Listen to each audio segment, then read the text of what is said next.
Hello there, and welcome back to the Libertarian Listener with me, Chris Wilkinson. And in this edition, I'm joined by MALACHY McDERMOTT, who is the Libertarian Party Treasurer and London Group Leader. How are you doing today?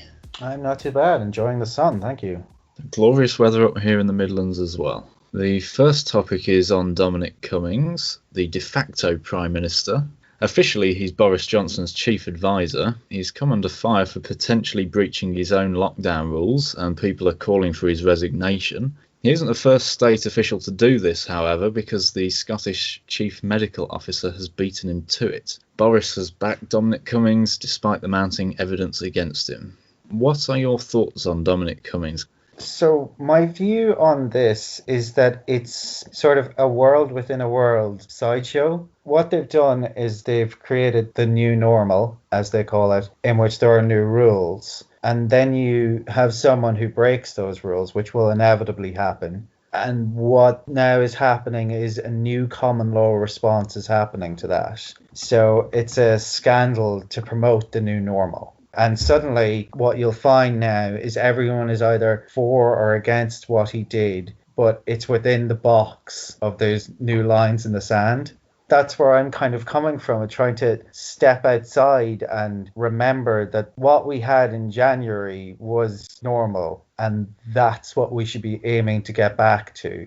And even that wasn't particularly great in terms of civil liberties. But now our arguments are kind of, was what Dominic Cummings did good or was it bad in the terms of these rules? And we're not looking at that bigger picture on top of that. Well, are these rules in any way justified?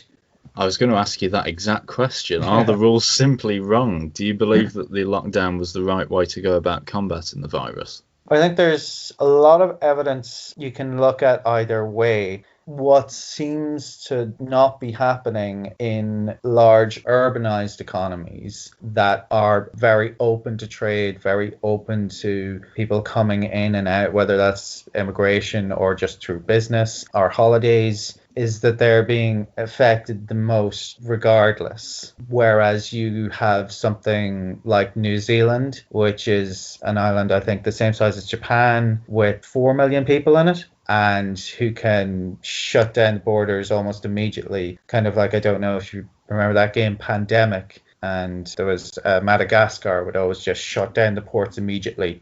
That's the ability that they have. And then it's very easy to enforce the kind of quarantine orders. But whereas with ourselves, obviously is more difficult, and just due to urbanization and the proximity of people to one another, it will spread further. It should have been kept more voluntary for longer, I do believe, and the absolute draconian response that we've seen and the non-adherence is, I mean, just talking about Dominic Cummings, there was a hilarious picture someone posted on Facebook, and it was journalists asking him, about not following guidelines, and they're literally packed together. And you're looking at them like, you're demonizing this guy for something you're doing, while it was kind of that you were allowed to be beside two people. We've seen groups of police officers walking around together. It has been slightly one rule for them and one rule for the rest of us. So is it that strange that a government official wouldn't care? I mean, because again, as you said, we've seen it already in Scotland. That was the chief medical officer. So people are always going to act like people, and they're always going to say, well, it'll be okay, this will be fine. But whether that should have been in there in the first place, it was an absolutely draconian response, definitely. It's even worse as well, because he's ostensibly the person who recommended the lockdown, which has now obliterated the economy, after panicking over the faulty scientific model, which produced results that can't be replicated with uniformity. Do you think he should resign perhaps over his sheer incompetence? Whether he resigns or not isn't the issue. It's less to do with the person that's in the job and more to do with the scope of the job itself. There are some jobs that just can't be done, no matter who you put in that job. There is no Superman that can do that job. So it's more, should that job exist? Should that job exist with the scope that it has? So it's not a case of, do we just try and get someone else in here who's going to fix this? I'd rather just see this guy admit what he did was wrong and reverse a lot of what he did. Because then we don't have this kind of new clean slate attitude that we get every 4 or 5 years when we get a new government, that this time it's going to be different and this time we'll fix the economy and the NHS will be perfect and all the usual promises that they come out with. So yeah, it's more to do with that. Do you think that there could be any kind of reprieve, though, considering that the public backlash against him is so strong? I think that what the public are wanting may not turn out to be so great after all. I can tell why people are annoyed. There are lots of people who have voluntarily sacrificed a lot in the hopes that what they were doing and what they had been told was absolutely true. And to see that flagrantly disregarded at the highest level of government by the architects and the scientists who were supposed to be on top of this, it's a really hurtful situation for people who may have missed funerals, births, who had to cancel weddings. All of which I have had friends who have had to do on a personal level. I've had to miss funerals for this, of people that were close to me. I've had friends who have had to cancel weddings.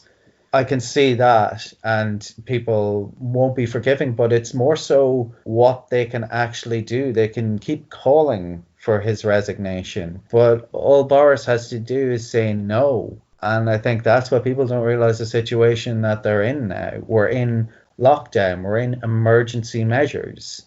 We've basically passed an enabling act. Parliament's not sitting. That's the situation that we're in. So is it a case of screaming into the void? Moving on to China. Beijing is to impose security laws in Hong Kong without delay. I've got a quote from The Guardian. Beijing has vowed to force controversial national security laws on Hong Kong without the slightest delay, as police in the semi-autonomous territory fired tear gas at protesters demonstrating against the unprecedented decision. Speaking in Beijing, China's Foreign Minister Wang Yi said enacting the proposed anti-sedition law to stop anti-government protests that have persisted for the past year had become a pressing obligation. Wang said a legislative process to write the details of the law would begin after a proposed decision is approved next week at China's National People's Congress, known as the country's rubber stamping parliament, where delegates pass already approved policies. What consequences does the Hong Kong situation pose for freedom and liberty in that part of the world, considering that they have a legitimate right to protest, to freedom of speech and to expression? I think it's such a massive blow to that area, to that part of the world. Hong Kong shines out like a beacon in the sea of oppressive regimes in Southeast Asia. And to see, and I know it is very complicated because some see it as a post-imperialist, post-colonial issue. Other people see it as a freedom and democracy issue. For me, it's more that individual rights are being trampled on by what we know is an oppressive regime. I mean, the Uyghur Muslims in the northwest of China, the things that have happened there are just beyond belief. They're kind of Stalinist, they're Maoist, what they're doing to those people. And that, again, is under the guise of national security, things we've been hearing for the last 20 years that every government's used to oppress people and take away their rights. I think losing Hong Kong to Chinese communism just for that area would be so devastating. To have it just a sea of oppressive regimes that are in the pocket of Beijing. I suppose it's quite difficult for people over here in Britain to understand the scale of it, really. I mean, it's not just like the Snoopers Charter that was passed about 4 years ago. It's a much bigger, much more symbolic destruction of liberty. Do you think that China is playing a very dangerous game right now? And what do you think the consequences of it will be? I don't think it's playing a particularly dangerous game. I think it holds the cards. Economically, everything we have almost is manufactured in China. They have vast quantities of foreign reserves. They literally have our money if they want it. politically, Putin is fine to let them do what they want as long as he gets his fun in the Crimea and they don't bother him there, which they won't. America seems to be falling in on itself. When your choices are between Biden and Trump, I think you can tell there's something really wrong at the core of that society. Yeah. Yeah, so I mean, who else? I mean, we can stand up and shout to them, but if the major superpowers aren't doing anything about it, and if one is happy to expand their own imperialist ambitions and the other one is happy to just isolate back into protectionism, then we're really kind of the rest of the world's on our own. If we want to make a stand, we'll have to. And China has been very clever in making friends with poorer nations over the last 30 years. They've done a lot of, in inverted commas, free infrastructure work in terms of communication in Africa. No one in Southeast Asia is going to stand up to them. I mean, neutral Japan has had to start up an army in the last, I think it was 10 years, a navy again, just because of the threat that they're posing. And it is that case of who's going to stand up to them. And what can you do? And I think the first thing we have to do is need to look economically, and we really need to be willing to pay more for these conveniences that we've been relying on, which have been to the greatest extent built with slave labor.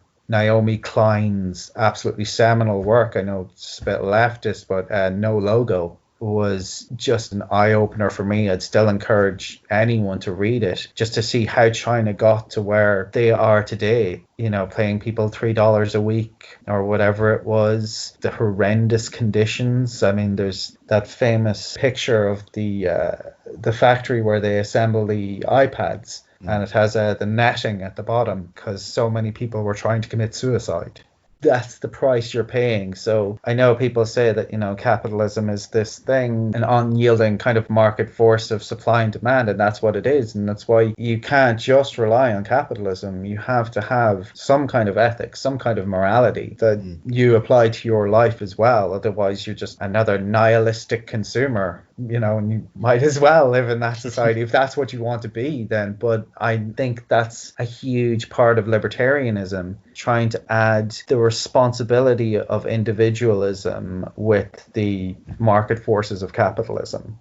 I've mentioned in previous weeks on the Libertarian Listener of the work of Professor Witkowski and Professor Carl Hennigan, who have spoken against the lockdown and social distancing as a means of combating the virus. This week, Professor Nikolai Petrovsky is saying that the possibility of COVID-19 being created in a laboratory could not be ruled out. And I've got a quote from the Mirror here. Professor Petrovsky, a researcher who headed the Australian team, said the virus was not typical of a normal zoonotic animal-to-human infection, since it appeared with the exceptional ability to enter human bodies from day one. He said, "I haven't seen a zoonotic virus that has behaved in this way before." And this comes after President Trump has claimed to have seen evidence pertaining to a lab-created coronavirus. The media have been very quick to dispel any such claims, and social media outlets have been censoring apparent misinformation. Considering the world that we live in, which is full of advanced technology, artificial intelligence, bioweapons, is it possible that a virus such as this could have started in a laboratory? It's definitely possible that it could have been. I mean, there are still strains of anthrax and things out there hidden in labs. But again, what I am wary of when talking about these things is I can't add veracity to his claims. I haven't done science academically since I was 16. What I will normally do is I have a lot of friends who work in those areas. I normally consult with them if I need answers to that, or I will see what the major scientific minds are thinking. And then I'll juxtapose that with counterclaims and I'll try and synthesize some kind of meaning from that. But again, him saying this is kind of shutting the barn door after the horse is bolted. No one's ever going to be tried for this. If it was, no one's ever going to be put up in jail. It's never going to be found, because if it was created in a lab and it was created in a particular lab in a particular city, the chances of there being evidence left of that are so slim. And the chances of anyone ever being prosecuted, any justice ever coming for it, are again so slim. All this is doing is creating a witch hunt by the new normalers against this particular professor. And it will just become about silencing people to these new truths within this new box. So it used to be that we silenced people like Assange for speaking out about the truth. You know, even people who had freedom of speech claims, Tommy Robinson, for example, Corbyn's brother, who loves to get himself arrested every so often. But these people are there to highlight to us what we're not supposed to do and what we're not supposed to think. And that's what I see coming from this. Not that we shouldn't always aim towards the truth. I just fear that he's setting himself up for a witch hunt.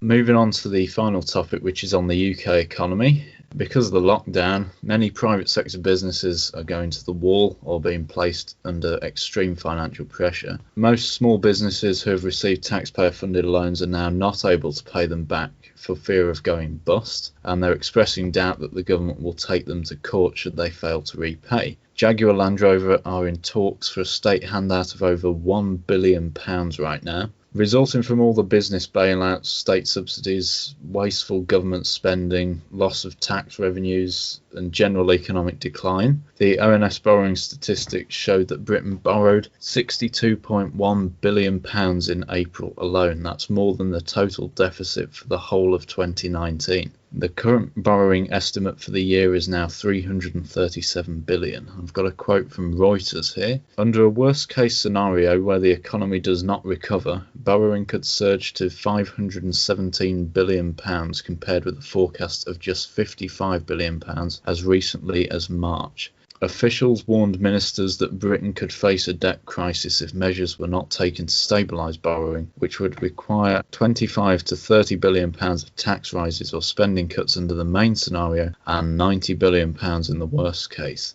Now, I think the worst case scenario is probably the most likely based on everything we know, and a debt crisis would stall the economy for years, potentially decades. What are your thoughts on all this? Because the government has been the direct cause of most of the economic hardship, which has kind of rendered the virus insignificant almost. I mean, what can I say that I haven't been saying for the past 2 years? There is the old thing that Austrian economists have predicted 5 out of the last 2 economic crashes. But anyone who's glanced over a Wikipedia article on Austrian economics will know this is inevitable.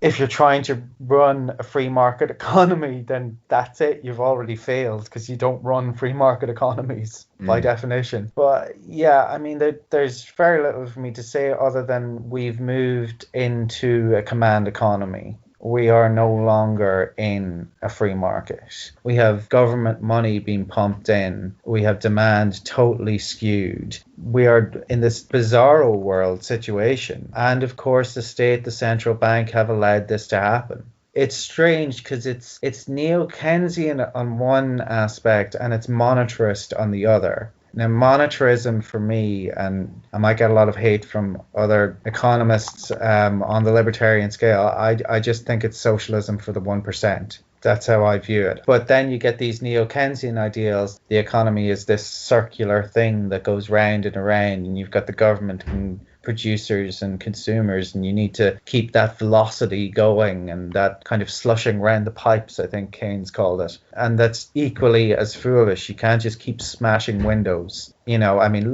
look at HS2. It would make an African warlord blush. It's such a massive vanity project. There's no demand for it. And billions and billions and billions and billions of pounds going into it. I mean, this is just the result of panicky people who kind of at the end of the day don't know what they're doing. Because what they're trying to do, and again, this is what I was saying earlier about jobs that shouldn't exist, because what they're trying to do is an impossible task. They're trying to control the supply and the demand of millions and millions of people, meanwhile maintaining the balance of trade, meanwhile making sure that our exports stay kind of viable outside, meanwhile creating protective industries. It's an impossible job, and it's not supposed to be done either. Economies do tend to self-regulate, and although they'll never stagnate in a free market, they always tend towards an equilibrium. And what we've seen recently is just such a skewing of that. But again, we are in this command economy situation.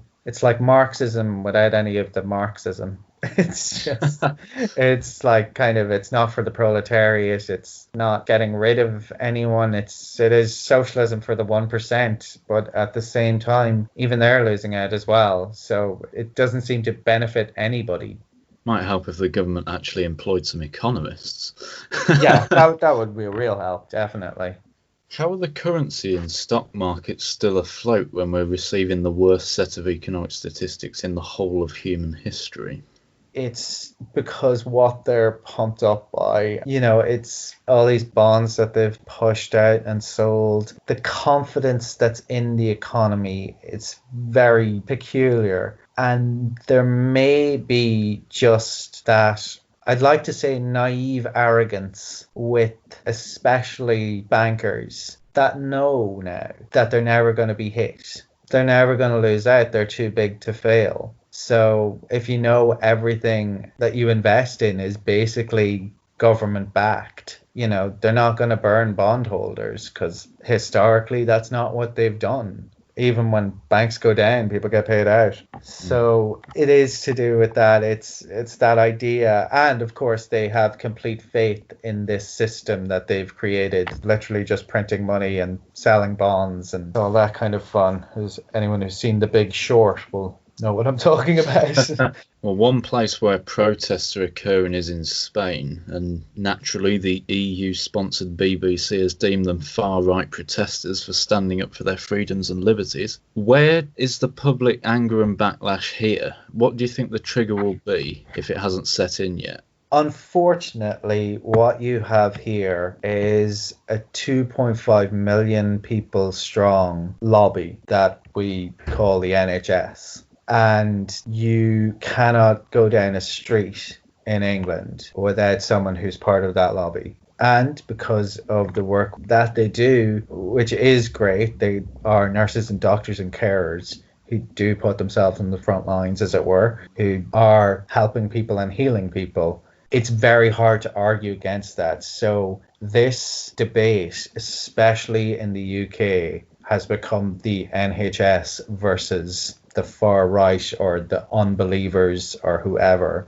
And because the NHS is held in such high regard, especially on the left, it's become kind of a slightly religious argument. So whereas you can have people protest in countries like America, in Spain, you don't get that kind of backlash as much, kind of, because people would be shut down, they would be cancelled so quickly. And we do have quite a healthy cancel culture in this country when people say the things that they shouldn't say. And yeah, you would definitely have that. I think that's where it comes from myself. I don't think people are going to protest in the way that they have been in other countries. I could be proven wrong. I might be, but I don't think they will be. So the Libertarian Party holds several events all over the country, but the London Libertarians meetup is perhaps the most famous of them all. So is libertarianism quite strong in the capital? Yes, definitely. I was giving a talk a month or two ago, just before lockdown started, around January time, to a small group of libertarians who were interested, and it was on the topic of the history of libertarianism in London. And you can go right back to the 70s, to the anarchist bookstore, and then to the Libertarian Alliance that came out of that through the 80s and into the 90s, when kind of all the bloggers started, and then to the late 2000s when LPUK was founded. So yes, there has been a strong current of libertarianism that has grown in the capital.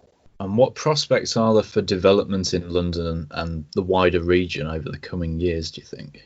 Again, you have to look at these, especially political developments, as things that are kind of a market force. So you have to keep getting your message out there and out there. And that's what everything we do is about. It's just getting the information out there. And something like UKIP, for example, that was under the radar for so long and then just exploded. So it's just about having the right people there, about having your message there consistent, and people will gravitate towards that. And we have noticed that more and more people are gravitating towards, especially as they lose interest with the left and the right, and they are looking for something that is more individualistic, that is to do with them and not to do with some wider grand plan that they never see come to fruition. So I take it then it's quite a broad demographic of people who are attending these meetups and things. Yes, definitely. I will have to admit it's more right than left, but that's probably to do with economics more than anything social. Although we have had communists come to our meetups. I mean, it's from kind of high Tory to anarcho-capitalist. We try and cater for everyone under a libertarian banner. Sounds like a very interesting mix of people there. Definitely is. You can be having a conversation on Rothbard on one table and then turn around and have moralizing with some objectivists on another. So, it's definitely always interesting. I know obviously various people have their own ways of getting into libertarianism, but what was your path into discovering the ideology?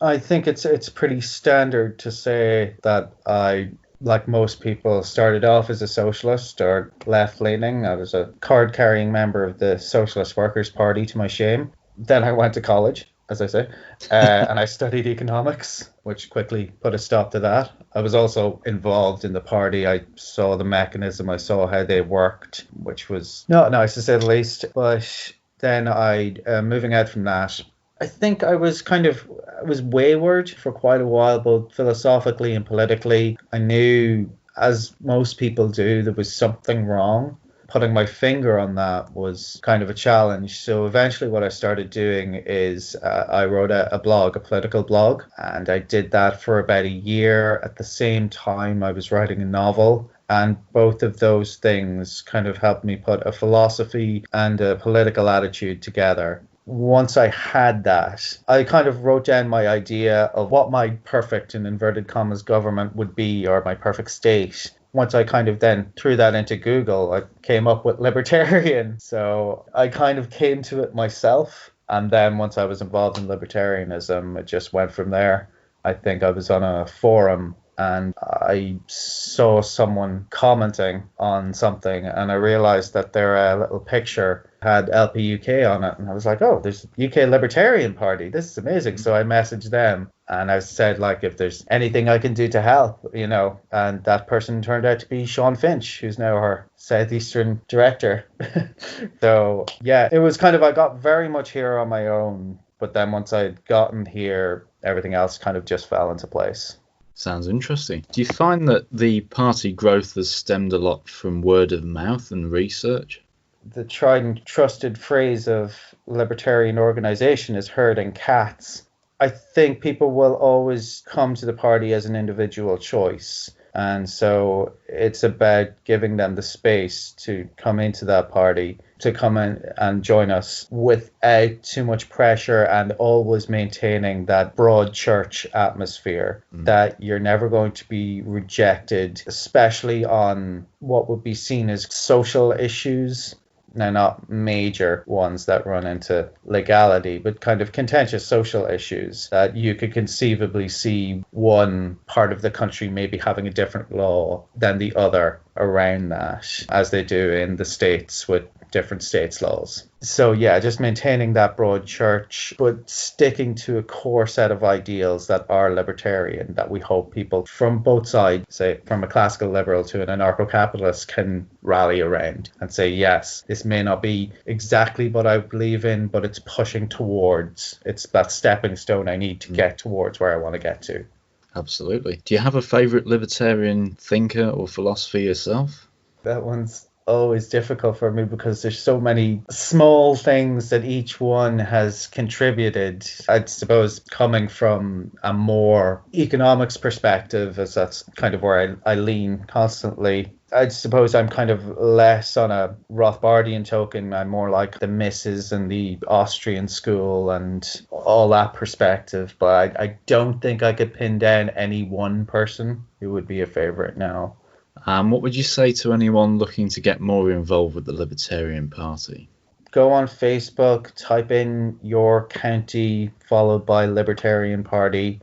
Just make sure it's not an American one because, there's a Birmingham in Alabama. And yeah, just make sure it's LPUK. We have the banners, we have the same logo on each one, so it's pretty easy to spot. If not, there are regional coordinators. There's the main page. If you're not into Facebook, you can always go onto the web page where all the regional coordinators are listed and you can email them directly. So yeah, just email them. They'd love to hear from you. We always genuinely do love people who have a passion for this and want to get more involved and want to do more.